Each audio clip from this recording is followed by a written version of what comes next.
जिंदाबाद, सैनिक एकता जिंदाबाद, एकता जिंदाबाद, सैनिक एकता जिंदाबाद, माता की जय जय।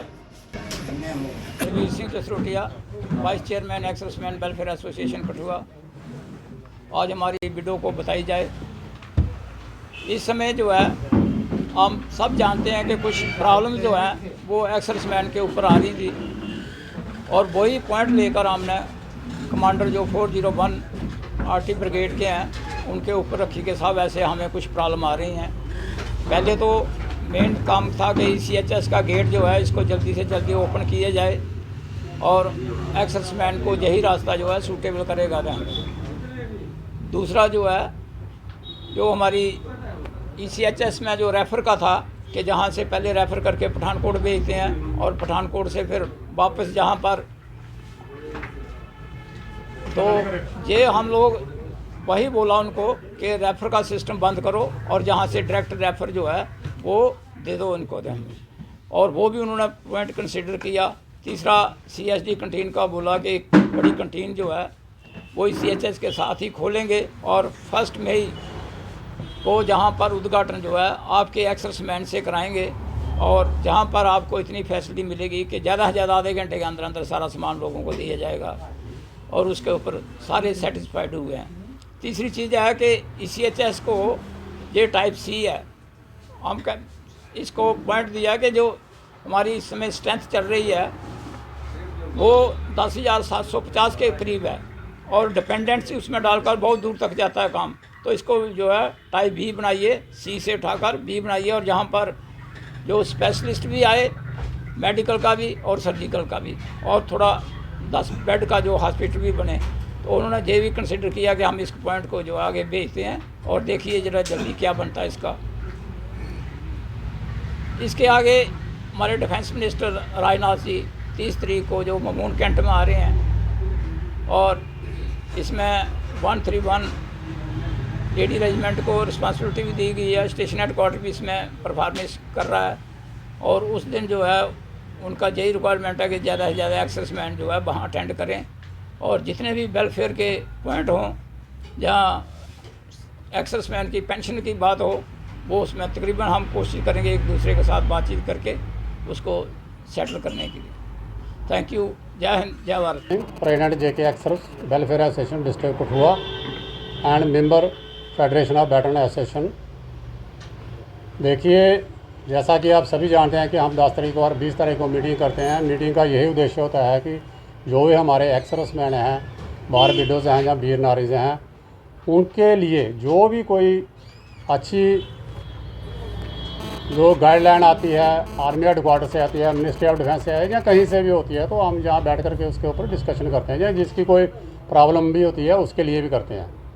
मैं आपके माध्यम से आज फिर एक बार दोबारा ये बात कहना चाहता हूँ, क्योंकि आपने देखा होगा कि हम हर मीटिंग में जब भी हम संबोधन करते हैं तो हम गवर्नमेंट ऑफ इंडिया से यही रिक्वेस्ट करते हैं कि जो हालात पिछले 2 साल से बन रहे हैं इनको आप मेहरबानी करके रोकने की कोशिश कीजिए, लेकिन इसके रिज़ल्ट सामने नहीं आ रहे हैं और डे बाई डे आप देख लीजिए। अभी जो पटियाला में जो इन सर्विस सेवारत जो आदमी सेवा में बैठा हुआ कर्नल है उसके साथ किस तरीके से वहाँ की स्टेट पुलिस के 4 इंस्पेक्टर और उसके साथ 8 उनके SPO जो थे उन्होंने किस तरीके का उनके साथ मारपीट किया। अभी लेटेस्ट 2-4 दिन पहले की बात है कि वो भी सेवारत में ही हैं, सूबेदार साहब हैं EME के और उनके भाई साहब उसमें बैठे हुए हैं अपनी गाड़ी में। गवर्नमेंट क्लियर आर्डर क्यों नहीं? गवर्नमेंट का आर्डर है कि अगर डिफेंस का कोई भी आर्मी जब टोल प्लाजा को क्रॉस करता है तो उसको टोल नहीं लिया जाएगा। बड़ी शर्म की बात आती है कि पुलिस वाले तो अपनी बीबी को लेके जिसको मर्जी लेके चले जाएं, उनको तो टोल वाले कभी रोकते नहीं हैं क्योंकि वो डंडा देते हैं ना। अब ये पुलिस वाले जो यहाँ जहाँ ये टोल प्लाजा वाले ये चाहते हैं कि आर्मी भी इनके साथ इसी तरीके का ट्रीटमेंट करे कि टोल प्लाजा वालों की हिम्मत हो गई कि वो आर्मी वालों को मारते हैं। किस लिए ये अवार्ड देते हैं? मैं बोलता हूँ डिफेंस मिनिस्टर साहब आ रहे हैं 30 तारीख को, हमने ये इतने कितने फार्म दिए हुए हैं, क्या हो चाहे हर स्टेट की जो भी गवर्नमेंट हो उनसे हम ये हम्बली सबमिशन करते हैं कि भाई आप कम से कम क्लियर कट इंस्ट्रक्शन तो दीजिए, पुलिस को दीजिए, टोल प्लाजा के ऊपर जो हैं ठीक है, अगले पहले तो रिटायर्ड जो एक्स सर्विसमैन थे उनको भी टोल प्लाजा में माफ़ होता था, एग्जाम्पशन होती थी उनको। लेकिन आज जो सर्विस कर रहे हैं उनको भी एग्जाम्प्ट कर और उल्टा उनको मारपीट कर रहे हैं। इवन के जो सूबेदार साहब की मिसी थी उसकी चैन भी उन्होंने स्नैच कर लिया। तो बताइए आप किस तरीके से जो आम जनता है वो अपने आप को किस तरीके से महफूज जो है वो समझेगी।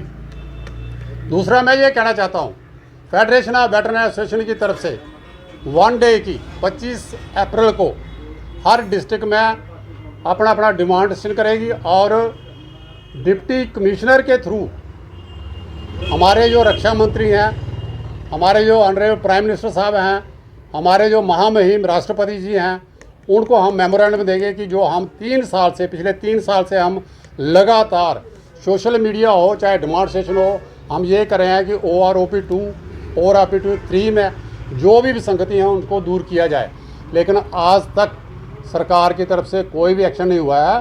तो लिहाजा मैं आपके माध्यम से सभी एक्स सर्विसमैन जो हमारे डिस्ट्रिक्ट कठुआ के हैं उनसे मैं ये पुरजोर अपील करता हूँ कि 25 तारीख को यहाँ पे आके हम डिसाइड करेंगे कि कहाँ पे हम बैठेंगे और उसके बाद में हम डी साहब के पास जाएंगे। तो आपके माध्यम से यही मेरी सभी भूतपूर्व सैनिकों से अपील है कि वो ज़रूर इसमें हिस्सा लें। इसी के साथ मैं आपका बहुत बहुत धन्यवाद करता हूँ। जय हिंद जय Bharat. Singh Pathania, chairman ex serviceman welfare association जिला कठुआ। देखिए, हमारी महीने की 2 बैठकें होती है। सर्वप्रथम मैं भूल गया, सभी को मेरी जय श्री राम जय। 2 बैठकें होती हैं, एक 10 को और एक 20 को। तो हमारा आप लोगों के माध्यम से हमेशा विनती रहती है, प्रार्थना रहती है कि जो हमारे एक्स सर्विसमैन भाई जिनको पता भी है, लेकिन कहते जब तक रहेगी ज़िंदगी रुस्त ना होगी काम से, कुछ समय ऐसा निकालो, प्यार कर लो श्री राम से।